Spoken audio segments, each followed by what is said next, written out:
In this video, we will show you how to change the background in Adobe Firefly. If you guys want to get started with Adobe Firefly, you can use the links down in the description. First, go to the Generative Fill feature on the Adobe Firefly website. Upload an image or select a sample asset from the gallery. Now choose Select Background. Then add a detailed description to the prompt field explaining how you want to change the background, and then select Generate. If you leave the description blank, the background will be filled depending on the surroundings. Next, choose an image from the generated results or select More to generate new variations.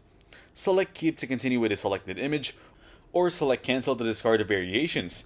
After the image is ready, select Share to copy your image or open it in Adobe Express for further editing, or select Download to save the image locally with content credentials added automatically. So that's how to change background in Adobe Firefly. Make sure to use the links down in the description to get started with Adobe Firefly. If this video was helpful, please consider leaving a like and subscribing to my channel. With that being said, I'll see you in the next video.